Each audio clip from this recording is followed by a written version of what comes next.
Before we get started, I want to make a few things very clear. Off the bat, that is the first and last note of Star Wars music you are going to hear in this video. I don't want to play cat and mouse with a literal mouse. Secondly, I like Star Wars, but I love LEGO Star Wars. Specifically the complete saga. This game is way better than it has any right to be. Some people say it's the best game ever made. Sometimes I'm some people. I love it on the PC, the PS3, the Wii. This is my favorite game, and I'm not alone. This game was so spectacular it led to about 1 million other titles, only to wind right back where it started. The Skywalker Saga, a brilliant, beautiful accomplishment of gaming that I could not stand. And we're gonna explore that today. Join me as we go over the great and the god-awful that comprises and compromises both games. If you're new here, what's up? This video is propelled by vibes alone as a thinly veiled excuse to play some of my favorite games. And what better place to start than with the gameplay itself? When you play a LEGO game, there's a few words that come to mind. Challenge is never going to be one of them. And that lack of genuine difficulty is probably this game's best quality. There's this beautiful flow that invites you to turn your brain off, completely slumped into a drip feed of high-quality serotonin. When this game is at its best, you are running through iconic areas, mowing down bad guys, and gliding over these little hurdles you could charitably call puzzles. And at its worst, you're probably doing one of these flying missions where you have to repeatedly gather torpedoes and hope that they hit their target without getting lost in the landscape. But it's not that simple. Some of my favorite parts of this game are the flying missions. The race on Tatooine might just win the award for the best game you can play with one finger, and the opening to Episode 3 is a dynamic, fast-paced shooter that you can't help but get sucked into. And on the other side of that coin, you have these absolute roadblocks where your greater thinking skills fail you and you're just sort of lost for a few minutes. It's difficult to put into words how shameful it feels to be stumped by a puzzle in LEGO Star Wars, but you'll often find that solution and wonder to yourself what even stumped you in the first place. Fortunately, these moments are few and far between. This game has a knack for keeping you moving at a steady pace just off of how beautifully the simplicity pairs with variety. You will never do the same thing twice. Every episode switches up the landscape in drastic measures, making sure each mission is distinct and memorable, for better or worse. This is, unfortunately, something I can't say about the Skywalker Saga. Alright, the big stinking truth behind this video is that this game isn't even close to being bad. I remember seeing the trailers and getting extremely excited. Vast, open landscapes, extreme variety in playstyles. I mean, look at R2. He leaves tracks in the desert. Who isn't sold after that? Then the feedback came. Every gamer of reasonable note had the same slightly ominous response. Yeah, this game's good, especially if you have a kid or you like really simple, really easy, simple type games. Yeah, it's perfect for that. That feedback mystified me. This is a LEGO game. These are inherently simple, easy type games to play. Why do I have to acquire a child as a caveat? So I bought it, played it for about 2 hours. Here are the footnotes of that experience. Every challenge is completely barren. You auto-lock everyone's head to hold fire on the blaster while endlessly solving these terminals in 3 different flavors. If you use the default HUD, your screen will be filled to the brim with these quest markers, and if you turn them off, you are absolutely stranded. The interface is a complete nightmare. Endless lists of missions and upgrades and skill trees and character selections you can swap out in real time, but not now, of course. You can only swap when you're free roaming outside of a mission. But they never tell you if it's a mission or a transition to a mission or just time to hang out and look around the plastic labs. What kind of a person is gonna put up with brain-dead puzzle solving while reading this novel about Watto? There are all these bricks hidden in every conceivable corner of the game. How am I gonna find all of these? Well, they just made an upgrade to show me where every single one is. all of the time? You want me to look at all of this? There are 1,200 of these? This game was built to be as accessible as possible, but in doing so, it's a game made for no one. And after that shotgun blast of emotion, I put the game down and tried to forget about my money poorly spent. But that never sat quite right with me, so I started working on this video, and after, I don't know, like 30 hours, I finally have a more refined outlook on the situation. This game has a poor introduction. You look at the complete saga and it makes you play chapter 1 of episode 1. The level basically teaches you everything you need to know, which isn't much, and then you're free to do whatever you like.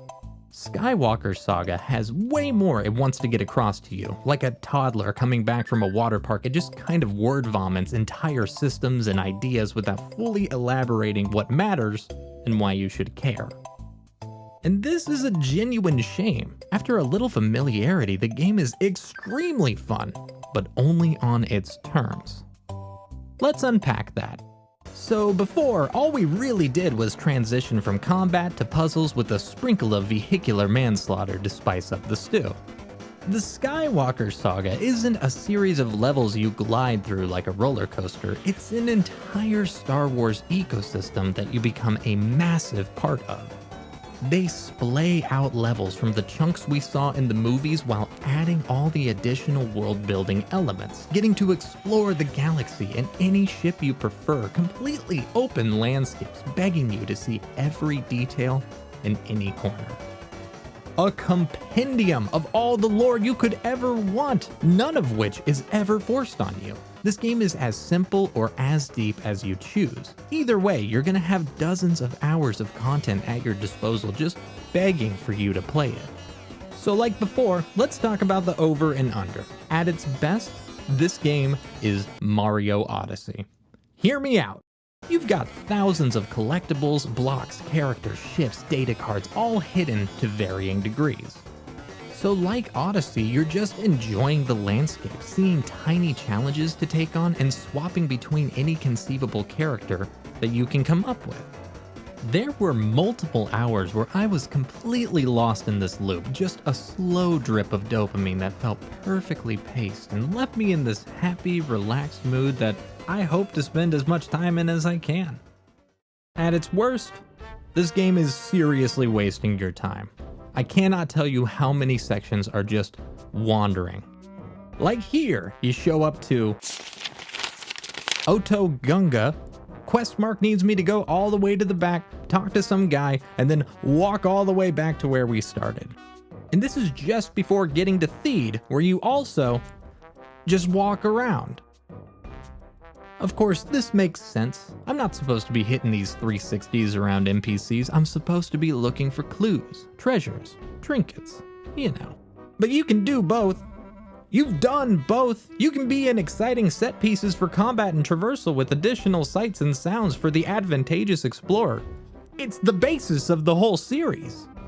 We're simply sitting on two different mountains. One is a set piece and the other is like a maximalist nightmare. And the strongest you feel that difference is in how both games tell their stories.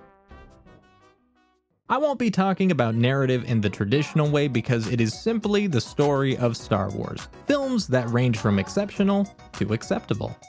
Instead, we're gonna feel out how each game adapts to the overarching plot and how that might help or hinder our feelings. When you talk about the complete saga, it's just about all you can ask for. Each segment captures a solid chunk of narrative and runs with it on a case-by-case basis. Importantly, this game assumes that you've seen the movies, something I think really aids the gameplay in the long run. Most of the introductions are just a hand-wave cutscene as they blast on over to get to the good bits. There are many moments that only make sense in this context. You can't finish up the Dagobah section without pulling your X-Wing out of the muck, and only Yoda can do that, something that isn't explained whatsoever outside of our fourth wall knowledge. They also take a few creative liberties that pay off wonderfully. Episode 4 is a relatively slow movie, so expanding on the Cantina section to brighten up the first act was a great call. Skywalker Saga is on the other end of the spectrum, presenting this almost slavish admiration for the original script, swapping out the mumbling pantomime for direct quotes.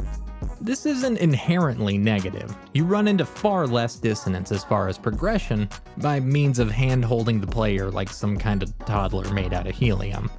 It's all optional. One of the first extras you get is to turn off dialogue to go along with the laundry list of accessibility options, which you'll never want to do because the game was built to be heard. I don't think they ever deviate from that script, even if they're making some kind of joke out of the scene. They do deviate in the levels, but this did not pay off nearly as well. They make a whole section out of finding Luke on Hoth, just adding some guy to come help you do this flat-out Ubisoft Tower mission. I don't think anyone was dying to get more Midnight Blizzard Tower gameplay in their lives, especially when you see how little they touch on Luke's time in Dagobah. Just a handful of vines to swing on and you are out of there. Neither game is trying to chill inside the big space worm, which misses an opportunity for some yucky level design. I'm gonna back out of this topic before I get too pedantic. I'm sure it's very obvious which movie's my favorite. It's the Christmas special. I can't say that this is wrong. They both nail the storyline. I'm confident anyone who hasn't seen the films will get the general idea, while die-hard fans get plenty of callbacks and jokes to play off classic moments. The jokes, though, that's a whole other story. This will be the most subjective topic of the video because they're just funnies, little goofs and slight chuckles primarily built for children. But I can't help but feel a complete disconnect in the way each game approaches how to be funny. In the complete saga, almost everything is smothered in this umbrella of irony. There is one joke that reigns supreme. Isn't the idea of Lego Star Wars funny? The ship explodes and the two pilots fall into pieces because they're little Lego guys. Sometimes you build a tractor, and that's not a Star Wars thing, that's a Lego thing. It sounds like a thin idea, but it really does wonders for the tone. They can play a scene almost verbatim, but everything resonates in the lightest way possible. Without using any words, this is almost entirely done with visual gags, like a silent movie in its exacerbated movements. It's just consistently nice, knowing when to keep the plot moving and when to do something silly. It keeps you on your toes, and it points a finger at itself, acknowledging how goofy the whole thing is. By the time we get to the Skywalker Saga, it's like they saw how effective this kind of presentation is and decided that they needed to go bigger. More. The best way I can describe this kind of comedy is the joke-a-minute approach, but I definitely wouldn't call it laugh-a-minute. They took a fine-tooth comb to the script to fit a gag in every conceivable corner. Everything is played so high-key and outrageously goofy that it's almost commendable. Almost. Take the first level of episode 4 as an example. Just before the end, you need to open a series of doors with your robot buddies, something you've already done a handful of times. You open up this door and bam! The bad guys are chilling in a hot tub. Bad guys aren't supposed to be kicking it like this. It's just a silly little thing that the game doesn't dwell on. When you get to the same point in the new game, you also open doors, but now there's 4 of them, and the hot tub is bigger, and they're singing, and he's taking a shower. I no longer think that this is just a funny little joke. I now think some writer was paid on a per-joke basis and was hoping that they can do way more doors before someone had enough mercy to stop them. And this isn't to say that none of these jokes work. The cutscenes are filled with funny moments, and they might just be the best part of the whole game. It's when every single person you could ever run into has some kind of shtick or one-liner that it gets exhausting. I love my boy Darth Maul, but anything you do has him dropping some kind of over-the-top bad guy monologue, often the same one, over and over. If your comedy is bad enough that Darth Maul stops being cool, it might be time to stop. And while we talk about exhausting things, let's go over runtime. I think we all came to the conclusion that longer does not mean better. I would much rather have 10 exceptional hours than 100 mediocre ones.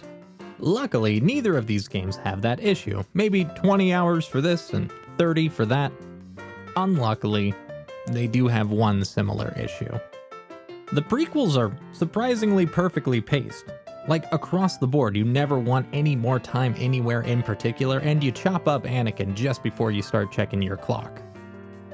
For some reason, the complete saga is extremely unbalanced. The original trilogy is nearly double the length of the prequels, and the Skywalker saga isn't far from doing the same.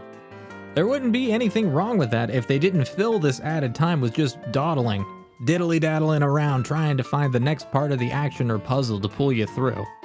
Skywalker is infested with these holes, but the complete saga has a complete sandbag in just about every level, very obnoxiously having you stop and do some kind of busy work that keeps you from the fun bits. You know what? Yahtzee once talked about the difference between Portal and Portal 2 in a way that I think really fits these games. Portal 1 is essentially perfect, mostly because it was pared down to its strongest elements without any fat getting in the way. Portal 2 has a perfect game inside of it. It's just surrounded by a few extra hours that stand in the way. If both of these games were around the 15-hour mark, I would have no notes. But what would I do without notes? And overall, this is not a big deal. Mostly because all the footage you're seeing misses two big elements that bump each game into legendary status. The first of which is co-op. Let's be real, this game is meant to be shared. Almost perfect for dragging your little sibling or significant other through great adventures. So many moments elevated with a friend, simultaneous force pushing and working out a puzzle for the mini-kit. Somehow it always feels like you both solved the issue, and it makes you happy to rely and succeed with your buddy. Also like Portal 2. You could easily lose a weekend playing this game with your partner, and you'd be better off for it. It's an aspect where Skywalker Saga really shines. I had my buddy Jake over to play some of the story, and we immediately abandoned that just to wander around Coruscant. Brains off, looking for bricks, talking about our day. It was just about the most fun I had in this game, and I really hope other people get to have that experience. But in that effort of finding these cyberblocks, we stumble into a transition for the next critical aspect, the post-game. And I'm not talking about the mail! In the complete saga, I think we can all agree that the story was never the goal. Most of the time this game gets brought up in any conversation, you'll hear something like this.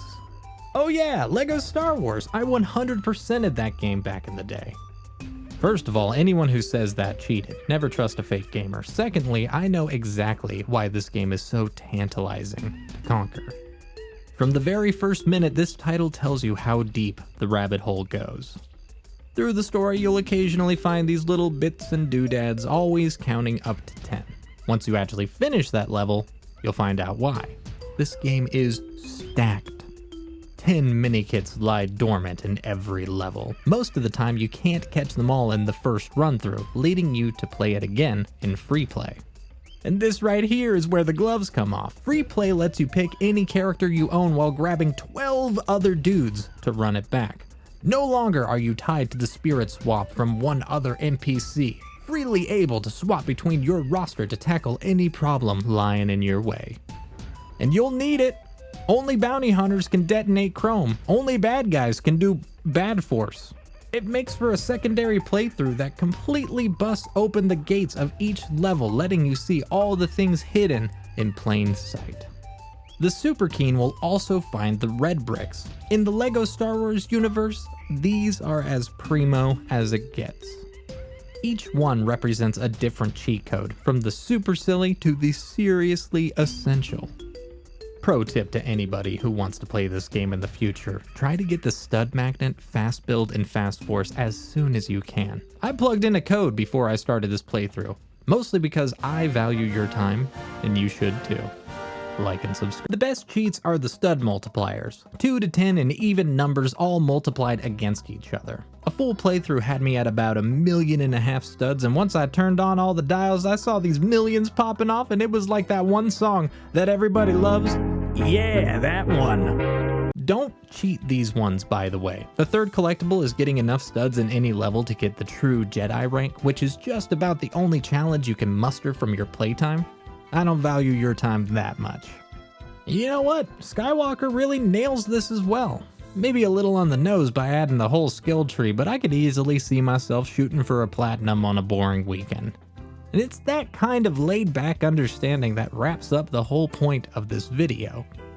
Now you see, I was hoping this project would be straightforward, old game good, new game bad, another slam dunk for the boomers, but it's not what these games are made for.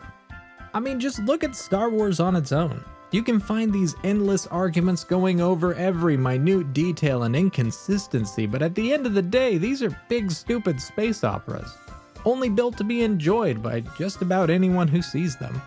You can use all the polysyllabic prose and wear your biggest critic frown, but you'd miss the whole point. In a world so vast, and a life so short, I think these few moments where you can wrap yourself up in a silly adventure are precious, and having a buddy to join you makes it all the better. So play your favorite one, play them both, play something else. As long as you enjoy your time, you can't go wrong. But the complete saga is better. Alrighty everybody, let's give a huge shout out to Booger Boss, Brumna, Lee, Post Mesmeric, Seth Peacock, Thomas, and Vindalin for their support on Patreon. Consider supporting the channel, Patreon, channel membership, joining the Discord, leaving a comment, you know, the stuff. Now that the shameless plugs are out of the way, honestly, thank you for just watching this video. This was a lot of fun to make, and you really should play one or both of these games. They're really fun. Outside of that, thank you for everything. New video very, very soon, and I hope you have a great day.